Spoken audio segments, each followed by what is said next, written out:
Mapalad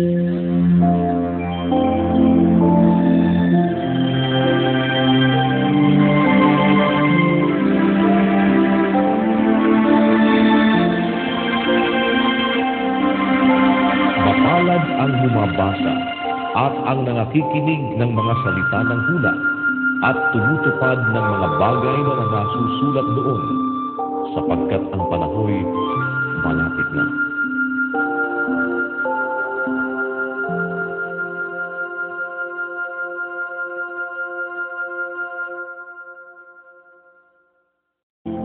Hebreo, Kapitulo 10. Sapagkat ang kautusan na may isang anino ng mabubuting bagay na darating, hindi ang tunay na larawan ng mga bagay, kailanpaman ay di maaaring magpasakdal sa mga nagsisilapit sa pamamagitan ng mga hain na laging inihahandog sa taon-taon.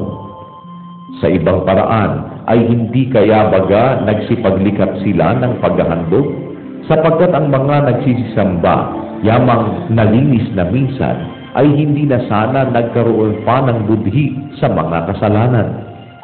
Ngunit sa mga hain, yaon ginagawa ang pag-aalaala sa mga kasalanan taon-taon. Sapagkat di maaari na ang dugo ng mga baka at ng mga kambing ay makapag-alis ng mga kasalanan. Kaya't pagpasok niya sa sanlibutan, ay sinasabi, hain at handog ay hindi mo ibig, ngunit isang katawan ang sa akin ay inihanda mo. Sa mga handog na susunugin at mga hain patungkol sa mga kasalanan ay hindi ka nalugod. Nang magagayoy, sinabi ko, narito, ako'y pumarito, sa balumbo ng aklat ay nasusulat tungkol sa akin, upang gawin, O Diyos, ang iyong kalooban.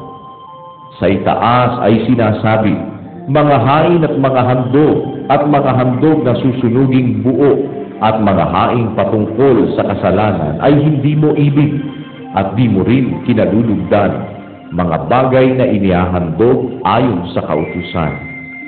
Saka sinabi niya, narito, ako'y pumarito upang gawin ang iyong kalooban. Inaalis niya ang una upang maitatag ang ikalawa. Sa kaloobang yaon, tayo'y pinapaging banal sa pamamagitan ng pagkahandog ng katawan ni Kristo na minsan magpakailanman. At katotohanan ang bawat saserdote na araw-araw ay nangangasiwa ng patayo at naghahandog na madalas ng gayon ding mga hain na hindi makaalis kailanpaman ng mga kasalanan. Ngunit siya, nang makapaghandog ng isa lamang hain patungkol sa mga kasalanan magpakailanman, ay umupo sa kanan ng Diyos. Buhat noon ay naghihintay hanggang sa ang kanyang mga kaaway ay maging tuntungan ng kanyang mga paa. Sapagkat sa pamamagitan ng isang paghahandog ay kanyang pinasakdal magpakailanman ang mga pinapagiging banal. At ang Espiritu Santo ay nagbibigay patotoo rin naman sa atin, sapagkat pagkasabi niya na, ito ang tipang gagawin ko sa kanila pagkatapos ng mga araw na yaon, sabi ng Panginoon, ilalagay ko ang aking mga kautusan sa kanilang puso at isusulat ko rin naman sa kanilang pag-iisip. At ang kanilang mga kasalanan at kanilang mga kasamaan ay hindi ko na aalalahanin pa.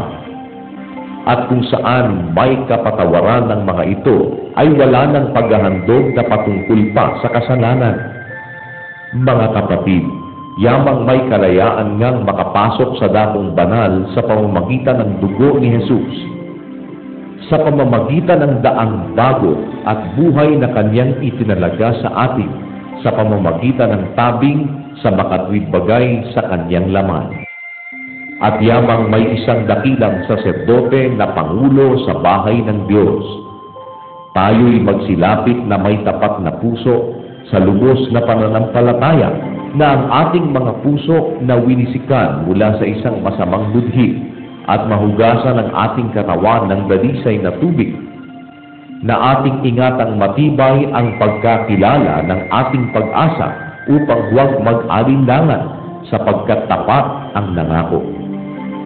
at tayo'y magtinginan upang tayo'y mga udyok sa pag-iibigan at mabubuting gawa, na huwag nating pabayaan ang ating pagkakatipon na gaya ng ugali ng iba, kundi mag-aralan sa isa't isa, at lalo na kung inyong namamalas na nalalapit na ang araw. Sapagkat kung ating sinasadya ang pagkakasala, pagkatapos na ating matanggap ang pagkakilala sa katotohanan, ay wala ng haing natitira pa tungkol sa mga kasalanan, kundi isang kakilakilabot na paghihintay sa paghuhukom at isang kabangisan ng apoy na lalamon sa mga kaaway. Ang magpawalang halaga sa kautusan ni Moises sa patotoo ng 2 o 3 saksi ay mamamatay na walang awa. Gaano kayang higpit ng parusa sa akala ninyo ang ihahatol sa nauukol doon sa yumurak sa anak ng Diyos at umaring di banal sa dugo ng tipan na nagpabanal sa Kanya at umalipusta sa espiritu ng biyaya? Sapagkat ating nakikilala yaong nagsabi, "Akin ang paghihiganti, ako ang gaganti," at muli, huhukuman ng Panginoon ang Kaniyang bayan.